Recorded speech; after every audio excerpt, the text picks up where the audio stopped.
आपल्या सर्व ऋषी मुनींपुढे नतमस्तक व्हावेसे वाटते, कारण राशीनुसार मनुष्याचा स्वभाव बघितल्यास तो अगदी तंतोतंत जुळून येतो. आज जेव्हा वर वधूचा स्वभाव बघा आणि मगच लग्न ठरवा असा विषय जेव्हा समोर येतो, तेव्हा याच गोष्टीवर ऋषीमुनींनी हजारो वर्षांपूर्वी विचार करून ठेवला आहे. फक्त विचारच केला नाही तर त्यावर संशोधन केले आहे, तंत्रशुद्ध अभ्यास करून त्याची आखणी केली आहे.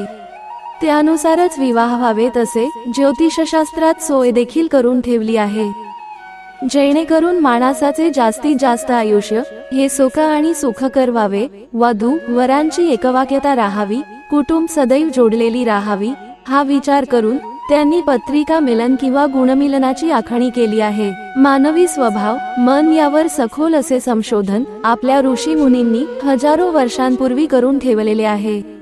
जातक पारिजात या प्राचीन ग्रंथात त्याचा विशेष उल्लेख आढळून येतो. चला तर मग सविस्तर बघूया त्या कोणत्या जोड्या आहेत ज्यांचा विवाह ज्योतिषशास्त्रात वज्य सांगितला आहे. मेष राशीची व्यक्ती म्हणजे धडाकेबाज स्वभाव असणारी होय. प्रत्येक वेळी अगोदर कार्य करणार आणि मग त्यावर विचार करणार हा त्यांचा मूळ स्वभाव असतो. याच्या नेमके उलट कन्या राशीच्या जातकांचा स्वभाव असतो.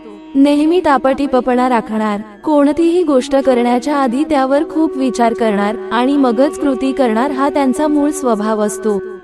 त्यामुळे त्यांना कुठलीही गोष्ट करण्यासाठी खूप किंवा एक ठराविक कालावधी लागतोच. याउलट मेष राशीच्या जातकांना उशिरा घेतलेला निर्णय चालत नाही. कन्या म्हणजे स्वच्छता आणि मेष म्हणजे ओबळढोबळपणा होय. म्हणून ज्योतिषशास्त्रानुसार या दोन्ही राशींना आपसात विवाहवत सांगण्यात आलेला आहे. विवाह वर्ज्य असणारी राशीची दुसरी जोडी म्हणजे वृषभ आणि धनु होय. वृषभ म्हणजे हौसमौस करणे होय. आयुष्यातील प्रत्येक गोष्टीचा मनमुराद आनंद घेणे हा वृषभ राशीच्या जातकांचा मूळ स्वभाव असतो. कला, संगीत, काव्य, नाट्य या प्रत्येक गोष्टीत रममान होणारे हे लोक असतात. धनु म्हणजे आपल्या ध्येयावर लक्ष ठेवणा या लोकांची राशी होय. एकदा एखादे काम ठरविले की धनु राशीच्या जातकांना कोणताही आनंद किंवा मौजमजा नको असते. त्यांचे संपूर्ण लक्ष फक्त त्या कामावरच असते. ते लक्ष पूर्ण होत नाही तोपर्यंत त्यांचा कशातही मन लागत नाही. त्यामुळे अशा दोन परस्पर विरोधी जातकांचा विवाह घडून आल्यास त्यांचे स्वभाव जुळले जाऊ शकत नाही. म्हणून वृषभ आणि धनु या दोन राशींना आपसात विवाह करण्यास ज्योतिषशास्त्रात वर्ज्य सांगण्यात आलेले आहे. विवाह वज्य असणारी राशीची तिसरी जोडी म्हणजे मिथुन आणि वृश्चिक ही होय. मिथुन राशीचा जातक म्हणजे बोलून बोलून वैताग आणणारा होय. प्रत्येक गोष्ट मनमोकळेपणाने बोलणे हा त्यांचा मूळ स्वभाव असतो. स्त्री असो वा पुरुष, मिथुन राशीच्या जातकांचे वैशिष्ट्य म्हणजे बोलणे होय. समजा 7-8 लोक उभे किंवा बसलेले आहेत आणि त्यापैकी एक व्यक्ती खूप बडबड करीत आहे आणि बाकीचे लोक हसत आहेत, तर ती बडबड करणारी व्यक्ती ही नक्कीच मिथुन राशीची असते. याच्या नेमके उलट राशी स्वभाव असणारी व्यक्ती म्हणजे वृश्चिक राशीची व्यक्ती होय. कारण ते एक एक शब्द तोलून मापून बोलत असतात. कधी कधी तर असे वाटते की आपण शब्द मागतोय की पैसे. कारण पैसे मागताना किंवा देताना व्यक्ती जेवढा विचार करतो तेवढा विचार हे लोक शब्द देताना करीत असतात. या राशीच्या जातकांचे अजून एक वैशिष्ट्य म्हणजे हे लोक प्रत्येक गोष्ट पोटात ठेवतात. त्यामुळे वृश्चिक राशीच्या जातकाकडून एखादी गोष्ट काढणे ही एक अत्यंत कठीण बाब ठरते. याच्या नेमके उलट मिथुन राशीचे असते. कारण त्यांच्या पोटात कुठलीच गोष्ट जास्त वेळ टिकून राहू शकत नाही. हा स्वभावातील प्रचंड मोठा विरोधाभास असल्यामुळे ज्योतिषशास्त्रात मिथुन आणि वृश्चिक यांचा आपसात विवाह वज्य ठरविण्यात आला आहे.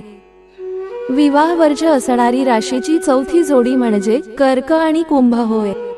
कर्क ही अत्यंत संवेदनशील आणि भावनांचा अतिरेक असणारी, भावनांवर जगणारी राशी आहे. या राशीचे जातक हे मेंदूपेक्षा हृदयाने जास्त विचार करतात. याच्या नेमके उलट कुंभ राशीच्या जातकांचा स्वभाव असतो. कुंभ ही बुद्धिमान लोकांची राशी म्हणून ओळखली जाते.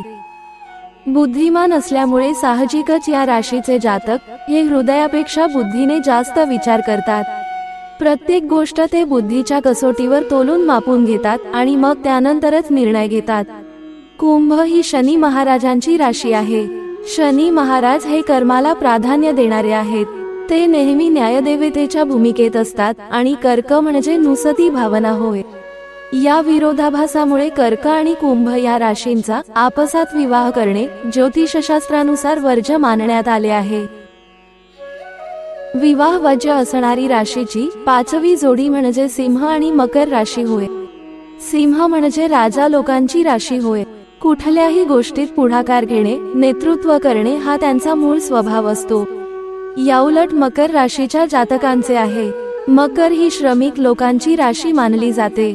या राशीचे जातक हे अत्यंत कठोर परिश्रम करणारे असतात. तसेच सिंह या राशीचा स्वामी रवी हा ग्रह, तर मकर राशीचे स्वामी शनी महाराज आहेत. ज्योतिषशास्त्रानुसार या दोघांचे आपसात जमत नाही. ते एकमेकांचे शत्रू ग्रह आहेत.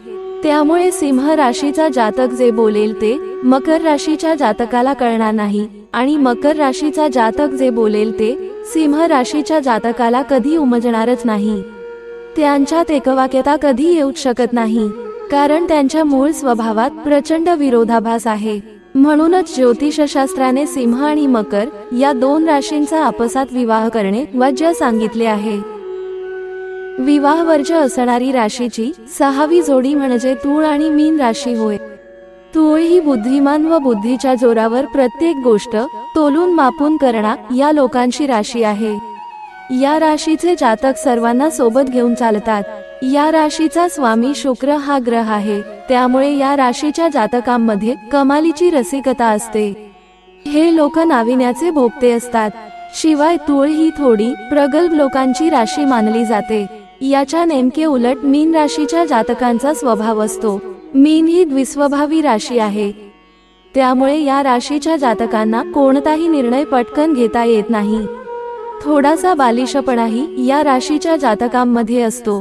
हे लोक अतिधार्मिक असतात. परिणामी धर्माच्या नावाखाली मीन राशीच्या जातकाला कोणीही केव्हाही गंडवू शकतो. थोडक्यात तूळ आणि मीन यांचे स्वभाव हे परस्पर विरोधी आहे. म्हणून ज्योतिषशास्त्राने तूळ आणि मीन या 2 राशींचा आपसात विवाह करणे वर्ज्य सांगितले आहे. जय श्री स्वामी समर्थ. मित्र हो, ही माहिती आवडल्यास आपल्या प्रियजनांना शेअर करायला विसरू नका. धन्यवाद.